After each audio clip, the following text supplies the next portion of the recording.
Hi everyone, and welcome to Cooking with Cricket. Today we're going to make some chocolate and peanut butter brownies. And I saw this picture, my cousin had posted a picture of them on Facebook, and I thought I would try to recreate them.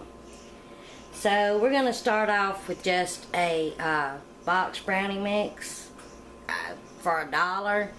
You know, that's cheaper just to do it that way. It's easier and convenient.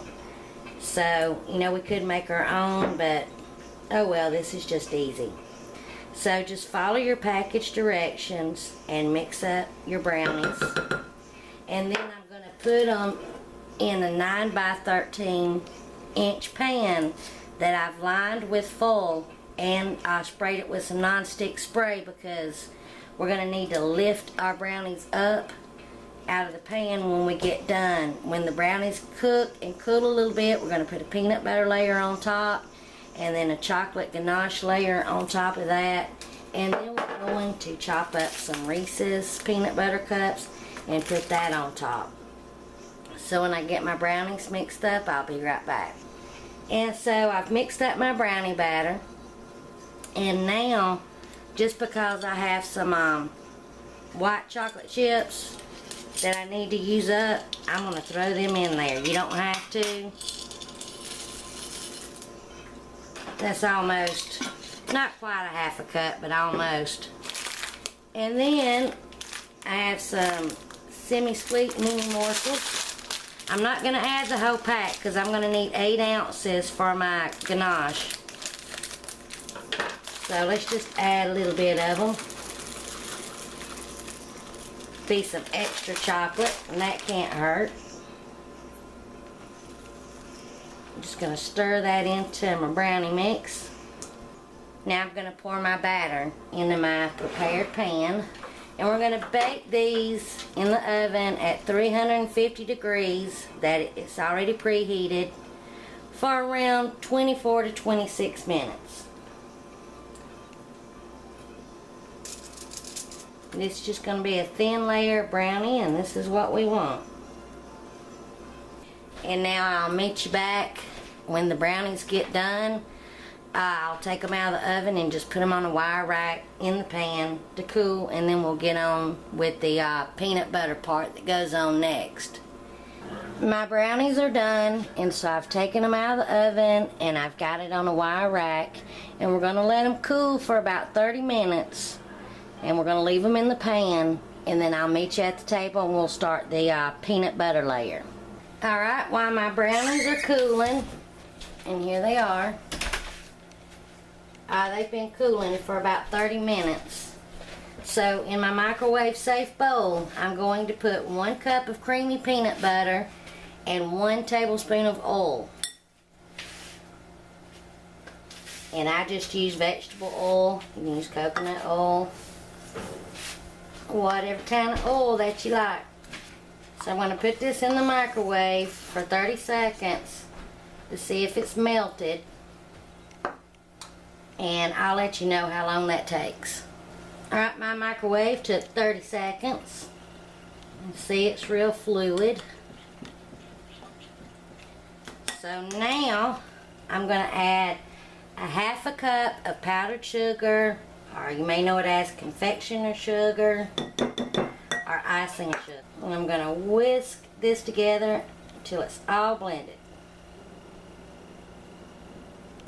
And if it gets too stiff to pour on the brownies, we can put it back in the microwave for just a little bit. And that's probably what I'm going to have to do, because now this is kind of stiff. So I'm going to put this back in the microwave for about 10 to 15 seconds because we just want to be able to pour it on there. Alright, I put it in there for 15 seconds. That kind of loosened it up just a little bit. We're going to pour this mixture over our brownies that has been cooling for about 30 minutes.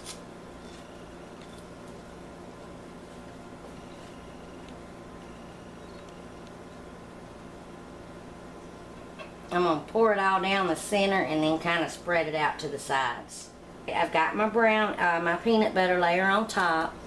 We're going to let this cool and kind of you know, crust up just a little bit, get a little hard on the top, and it can cool about 20-30 minutes. So we're just going to set this aside, and now I'm going to clean up this mess and start chopping up my Reese's. So I'll be back. Alright, at Walmart, I just got, there's 5 in here of the regular size Reese's. Just got this for $1. You can use as much or as little as you like, but I'm going to chop these up and see how much we get, because I have some mini Reese's too. Okay, now I'm just going to chop them up into small pieces. I probably should have put these in the refrigerator. It's real hot and muggy here today. I think we're going to get some more rain. So when I get these chopped up, I'm probably going to put them in a bowl and put them in the refrigerator. Alright, in a small saucepan over medium heat, I'm going to take a half a cup of heavy cream, pour it in my saucepan, and we're going to let this heat up just a little bit. We don't want it to come to a boil. Sorry, I can't say that word. We just want to start to see little bubbles come around the edge. And then I have 8 ounces of chocolate. You can use any kind. I'm using semi-sweet. These are the mini chocolate chips that I had. You can use milk chocolate. I would have preferred dark chocolate because dark chocolate's my favorite. But I couldn't find any yesterday while we was out shopping, and it was coming up a bad storm, so I just grabbed this. So I'm going to go ahead and pour it in a bowl and have it ready for when our cream comes up. We're going to pour our cream over it. We're going to make some ganache. So I'll be back when this starts to bubble. Okay, our cream is about there. You can see the steam coming off of it. And you could heat this up in the microwave if you wanted to. But since I didn't want it to really come to a boil, I just thought I would do it this way. Like I say, you'll need 8 ounces or 1 cup of your chocolate. Okay, there we are. It's actually starting to bubble in the middle, so I'm going to cut the heat off. And now I'm going to pour my cream. Here, let me put you in the camera. So now I'm going to pour this over my chocolate, and I'm just going to let it sit for a minute, and then I'll meet you at the table and we'll stir it up. I wanted to show you real quick on the brownies while my chocolate's standing. You can tell when your peanut butter's kind of set up because it will turn, instead of being shiny, it'll be dull, and see, you can touch it. So the center of it's still just a little bit, but that'll be alright. The rest of it's firmed up some. Alright, this is set for a minute, so let's start stirring this up till it's combined. At first you'll think, oh, this ain't going to come together, and then it'll start coming together. But look at that. Don't that look just so good? And now it's smooth. There's no chocolate lumps in there. So now we're going to pour it over our brownies, but I'm going to take a taste of the whisk. Oh my goodness, that is so good. We're going to pour our ganache over our peanut butter layer. And I'll kind of go down the center and spread it out. Just be careful spreading it so you don't get your peanut butter all up in there. Alright, now I'm going to go get my peanut butter cups out of the refrigerator and sprinkle that on top. Let me try to get all this goodness off of here. Now just sprinkle your peanut butter, chopped peanut butter cups all over it. And I think the 5 regular size was just enough.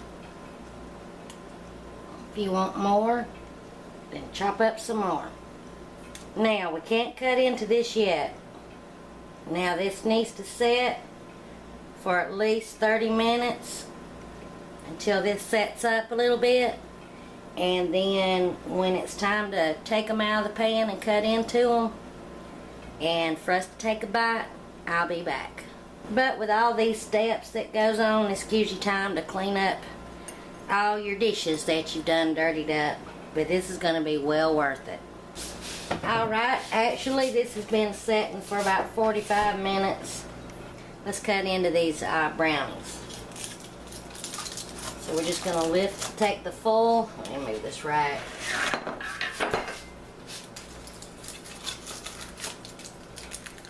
And this is just how we're going to lift the brownies out. See? That's why I used foil to line my pan with, to make it easy to lift out. I don't do good at cutting. I never get it centered.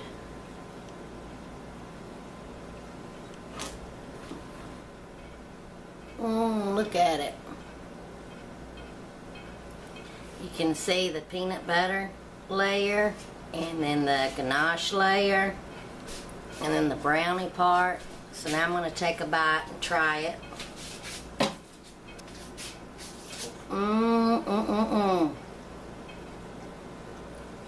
This is so good. I think you're really going to like it. And then we've got the white chips and the chocolate chips down in the brownie too.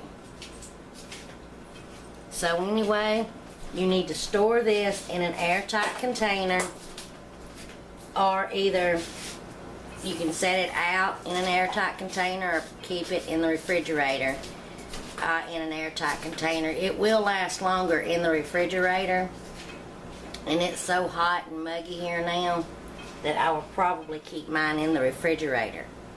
But if you do, what I will do when I want a piece, I will put it on a little plate and put it in the microwave just for a few seconds, and then let it set, and then it'll be good and gooey again.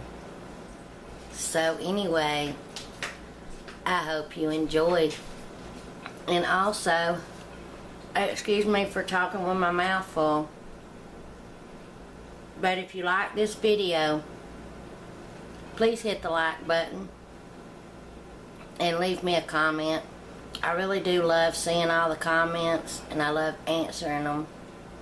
And I want to thank to all of my subscribers, and I want to thank all of my new subscribers. I hope you enjoy.